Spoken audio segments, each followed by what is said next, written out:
અભય થઈને નિષ્પક્ષતાથી નિરપેક્ષ રીતે વાસ્તવિકતાનો અરીસો રૂપી સચોટ માહિતી લાવતો સત્યની સાથે અભય ટાઈમ્સ। અમરોલીમાંથી 3 વર્ષના માસૂમ બાળકનું અપહરણ કરી હત્યા કરનાર માસિયાઈ ભાઈને ક્રાઇમ બ્રાન્ચ અને અમરોલી પોલીસે મુંબઈથી ઝડપી પાડ્યો છે।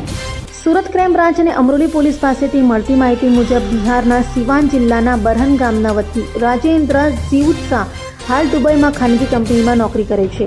પત્ની દુર્ગા દેવી તેના સંતાનોમાં 8 વર્ષીય ખુશી, 5 વર્ષીય અંકુશ અને 3 વર્ષીય પુત્ર આકાશ ઉર્ફે આરવ સાથે અમરોલી ગણેશપુરાની કૃષ્ણાનગર ખાતે બાળકોને અભ્યાસ કરવા અર્થે રહે છે। ગત સપ્તાહે બિહારમાં રહેતી દુર્ગા દેવીની મોટી બહેન રબડી દેવી બિનસુલ દયાળ તેના પુત્ર વિકાસ સાથે રહેવા આવી હતી। 21 ઓગસ્ટે આરોપી વિકાસ તેના માસિયાઈ ભાઈ આકાશને રમાડવા બહાર લઈ ગયો હતો અને બાદમાં બંને ગાયબ થઈ ગયા હતા। વિકાસ તેની માસી દુર્ગા દેવીના પુત્ર આકાશ ઉર્ફે આરવ અને મોબાઈલ બંને લઈ ગયો હતો। આ દરમિયાન મુંબઈ નજીકના થાણેના લોકમાન્ય તિલક રેલવે સ્ટેશન કૃષિનગર ટ્રેનમાં એસી કોચના શૌચાલયના ડસ્ટબિનમાંથી આકાશનો મૃતદેહ મળી આવ્યો હતો।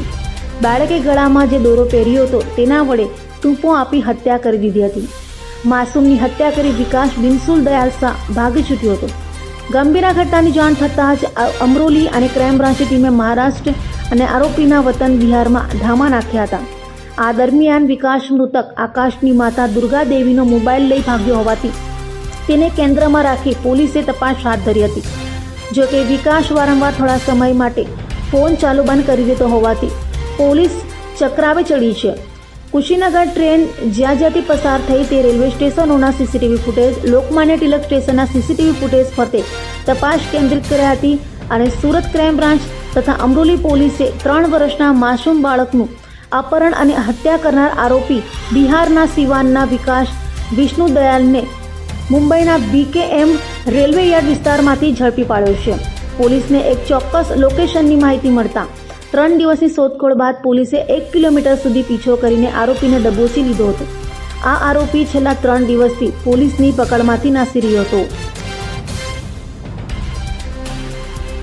ગઈ તારીખ 21/8/2025 રોજ અમરોલી પોલીસ સ્ટેશન વિસ્તારમાંથી એક ફરિયાદી બેનના 3 વર્ષના બાળકનું કિડનેપિંગ કરી અને એમની જે બેનનો એટલે કે એમનો ભત્રીજો લઈને જતો રહ્યો છે એવી ફરિયાદ અમરોલી પોલીસ સ્ટેશનને મળી હતી અને 3 વર્ષના બાળકનો પ્રશ્ન હોય જેથી પોલીસ કમિશનર સાહેબ અને જોઈન્ટ પોલીસ કમિશનર ક્રાઇમ સાહેબની સૂચનાથી ક્રાઇમ બ્રાન્ચની તમામ ટીમોને કામે લગાડવામાં આવી હતી। ફરિયાદી બેનનો ફોન લઈને પણ આરોપી જતો રહેલો હતો પણ ફોન એને સ્વિચ ઓફ અહીંથી જ કરી દીધેલો। આ બાળક જે 21 તારીખે ગયો કિડનેપ કરીને 22 તારીખે Lokmanya Tilak police station Mumbai railway police સ્ટેશનની હદમાંથી એ બાળકની ટ્રેનના ડબ્બામાંથી લાશ મળી આવી હતી અને એનું ગળું કાપવામાં આવ્યું હતું।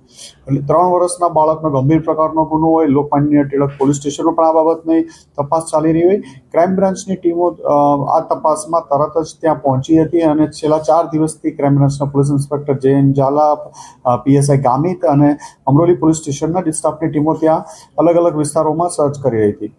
આ આરોપી સતત પોતાનું લોકેશન બદલ રહેતો હતો, દિવસમાં એકાદ વાર ફોન સ્ટાર્ટ કરી અને બંધ કરી દેતો હતો અને ગઈકાલે રાત્રે ફરીથી BKC વિસ્તારમાં રાતના ટાઈમમાં શરૂ કરતા પોલીસની ટીમોએ સતત 2-3 કલાક સુધી સર્ચ કર્યા બાદ એક જગ્યાએ દેખાતા પોલીસને જોઈ અને ભાગવા લાગતા 1 કિલોમીટર જેટલું ચેસ કરી અને ક્રાઇમ બ્રાન્ચની ટીમે એને પકડ્યો છે।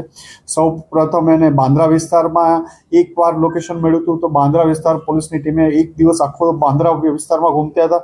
બીજે દિવસે કુલ્લા વિસ્તારમાં એકવાર ફોન કરી ચાલુ કરીને બંધ કરી દીધું હતું તો પોલીસની ટીમે આખો દિવસ કુલ્લા વિસ્તારમાં ત્યાંથી લોકલ માણસો પાસેથી સ્કૂટર, સાયકલ, રિક્ષા આ બધું અલગ અલગ રીતે સર્વેલન્સમાં બેસીને સર્વેલન્સ કરતા હતા। ચાલીને રેલવેના પ્લેટફોર્મો, બંધ ડબ્બાઓ, કમ્પાર્ટમેન્ટ એમ ક્રાઇમ બ્રાન્ચ અને અમરોલી પોલીસની ટીમે 3 દિવસમાં રાત દિવસ જોયા વગર સતત મહેનત બાદ કાલ રાતે આને પકડવામાં આવ્યો છે। આરોપી વિકાસ બિસુદી દયાલ શાહ એ જે મરનાર છોકરો છે એના સગા માસીનો છોકરો હતો તો આની ઉંમર 30 વર્ષ છે। આ લોકો મૂળ સિવાન બિહાર ડિસ્ટ્રિક્ટ બિહારના રહેવાસી છે। આરોપી અગાઉ કતાર, સાઉદી અરેબિયા અને અલગ અલગ બહારના કન્ટ્રીઓમાં પણ નોકરી કરી હતી। છેલ્લા એપ્રિલથી એ ઇન્ડિયા આવી ગયો હતો, કોઈ કામ ધંધો કરતો નહોતો। સુરતમાં એમના માસીના ઘરે એની મમ્મી ને એની બેન સાથે અહીંયા આવ્યા હતા 15 દિવસ પહેલા અને એના મમ્મી ને બેન પરત જતા હતા, આને પરત જવું ન હતું અને એમની સાથે અહીંયા રહેવું હતું। એના માસીના ઘરે, અને કામ કોઈ કરવું નહોતું. એના માસીએ કામ કરવા માટે કહેતા એને ખરાબ લાગી ગયેલું હતું ને આ અનુસંધાને જ એના માસીના છોકરાને 21 તારીખે બપોરે કિડનેપ કરી 3 વર્ષના બાળકને કિડનેપ કરીને લઈ ગયો હતો. લઈ ગયા પછી એને થયું કે આને શું કરીશ, એટલે એને ટ્રેનના ડબ્બામાં એનું ગળું કાપી અને ટોયલેટમાં જ મારી અને મૂકીને ત્યાંથી જતો રહેલો હતો. આને પકડીને આગળની વધુ પૂછપરછ ચાલી રહી છે અને વધુ તપાસ માટે અમરોલી પોલીસને સોંપવામાં આવશે.